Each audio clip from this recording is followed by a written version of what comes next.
দর্শক, শেষ পর্যন্ত নির্বাচন হবে কি? হলে সেটা ফেব্রুয়ারিতে হবে কি? নির্বাচন নিয়ে শঙ্কা কাটেনি কি? অনেকগুলো প্রশ্ন সামনে বারবার আসছে এবং সেই প্রশ্নগুলো নিয়ে নানা রকমের আলোচনা সবসময় হচ্ছে। এরকম আলোচনা চতুর্দিকে যখন চলছে তখন একটা দীর্ঘ সময় ধরে, বিশেষ করে লন্ডন বৈঠকের পরে তারেক রহমান এবং প্রফেসর ইউনূসের যে বৈঠক, সেই বৈঠকের পরে বিএনপিকে এক ধরনের স্বস্তির মধ্যে বাস করতে আমরা দেখেছি।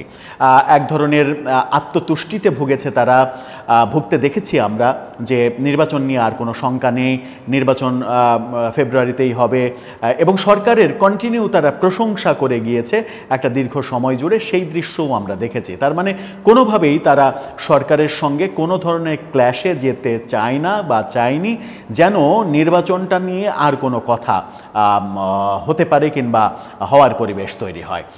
তাদের উদ্দেশ্যই ছিল যে কোনো মূল্যে নির্বাচনটা হোক, নির্বাচন হলে তো তারা ক্ষমতায় যাবেই, বিএনপি ক্ষমতায় যাবেই, সুতরাং ক্ষমতায় যাওয়ার পরে তারপরে অন্য ব্যাপারগুলো ভাবা যাবে। কিন্তু চতুর্দিকে অনেক বিশ্লেষক, অনেক রাজনীতিবিদই আশঙ্কা করছিলেন যে আদৌ নির্বাচনটা ফেব্রুয়ারিতে হবে কিনা, কিংবা নির্বাচন হওয়ার মতো আদৌ বাস্তবতা রয়েছে কিনা। সেরকম মুহূর্তে বিএনপির আত্মতুষ্টিতে ভোগার বোধহয় একটা অবসান ঘটছে যখন বিএনপি মহাসচিব এরকম মন্তব্য করেন যে নির্বাচন নিয়ে তারা উদ্বিগ্ন। কেন হঠাৎ করে নির্বাচন নিয়ে উদ্বিগ্ন তারা? উদ্বিগ্ন হওয়ার কি পরিবেশ তৈরি হলো হঠাৎ করে? নাকি যে আলোচনাগুলো চলছিল যে নির্বাচন নিয়ে উদ্বিগ্ন হওয়ার যথেষ্ট কারণ রয়েছে এবং নির্বাচন হওয়ার বাস্তবতা নেই, সেটা এতদিন পরে এসে বিএনপি বুঝতে পারল? ব্যাপারটা আসলে কি, একটু বোঝার চেষ্টা করব এই ভিডিওতে। থাকবেন পলিটিক্স টিভির নিয়মিত আয়োজনে।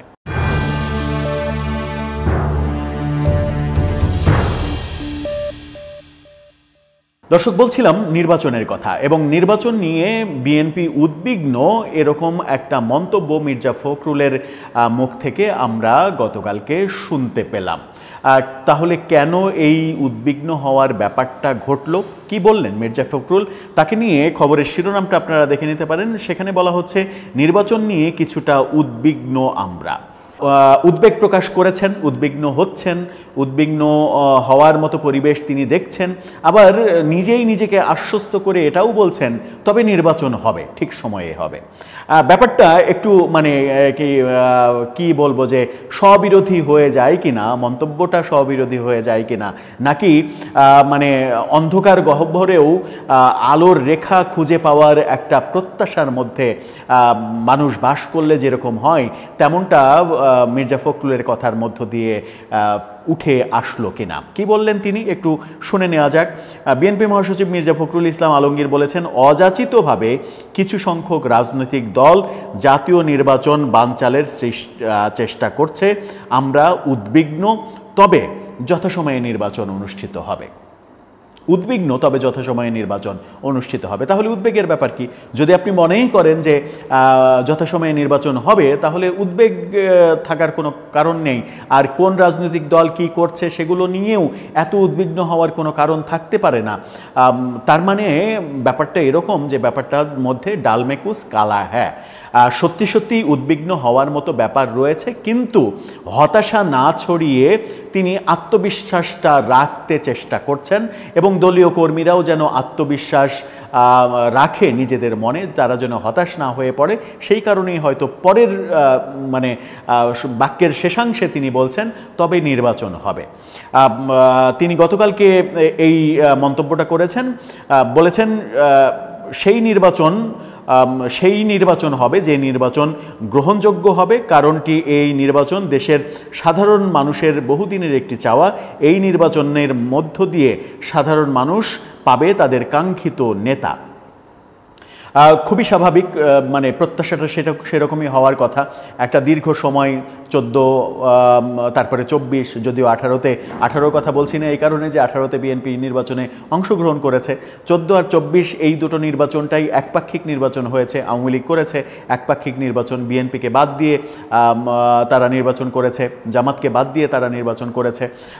সেই নির্বাচন আন্তর্জাতিকভাবে প্রশ্নবিদ্ধ হয়েছে এবং জাতীয়ভাবেও সেটা গ্রহণযোগ্য হয়নি। গ্রহণযোগ্য না হওয়ার ফলেই যে আন্দোলনটা ডানা বেঁধে উঠেছিল, সেই আন্দোলন আন্দোলনের ফলাফল আমরা গত বছর আগস্টের দেখলাম, 5 আগস্টে সরকার পতন হলো। এবার প্রত্যাশা তাই একটা ভালো নির্বাচন হবে, কিন্তু নির্বাচন ভালো হোক আর মন্দ হোক, নির্বাচনটা আদৌ হবে কিনা সেই ব্যাপারে বিএনপির যে উদ্বেগ তৈরি হয়েছে এবং বিএনপির যে এক ধরনের বোধোদয় তৈরি হয়েছে যে নির্বাচন যে কোনো মূল্যে বানচাল করা, নির্বাচনকে যে কোনো মূল্যে পিছিয়ে দেয়া, নির্বাচনকে কেন্দ্র করে নানা ধরনের ষড়যন্ত্র, এই ব্যাপারগুলো যে চলছে সেটা এতদিনে মির্জা ফখরুলের এই উদ্বিগ্ন হওয়ার ব্যাপারটাতে মোটামুটি বোঝা যায়। কি হচ্ছে, নির্বাচনে পিআর পদ্ধতিতে নির্বাচন করতে হবে, জুলাই সনদ বাস্তবায়ন করতে হবে, গণপরিষদ নির্বাচন দিতে হবে, এই ব্যাপারগুলো তো রয়েছে। তো এই ব্যাপারগুলো যখন রয়েছে তখন বিএনপি লিখিতভাবে ঐকমত্য কমিশনকে জানিয়ে দিয়েছে জুলাই সনদকে সংবিধানের ওপরে জায়গা দেওয়া যাবে না, সাংবিধানিক যে কোনো পরিবর্তন সংসদ ছাড়া করা যাবে না, পরবর্তী সংসদ আসার পরে 2 বছরের মধ্যে করবে, জুলাই যে সনদ সেটাকে আইনে রূপান্তর করা যাবে না, এক দেশে 2 সংবিধান থাকতে পারে না, এ ধরনের নানা মতবাদ কিন্তু বিএনপি লিখিতভাবে সরকারকে জানিয়ে দিয়েছে।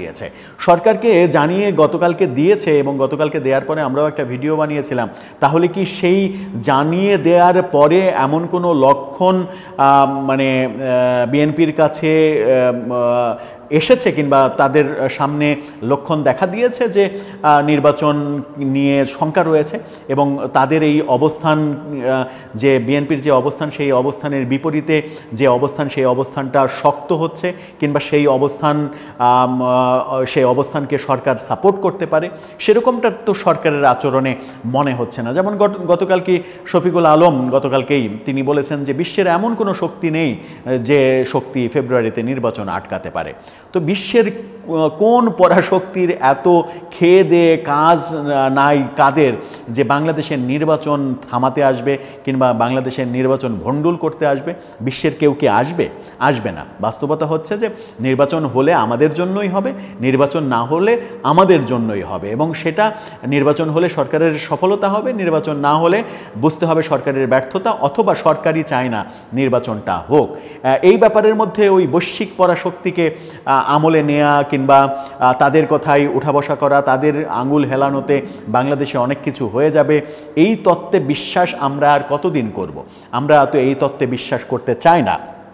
বাংলাদেশের রাজনীতিতে কেন ভিনদেশীদের আমরা হস্তক্ষেপ করতে দেব কিংবা ভিনদেশীদের স্বার্থ সংরক্ষণের জন্য আমরা যারা বিভিন্ন সময় ক্ষমতাবান হই তারা কেন চেষ্টা করব?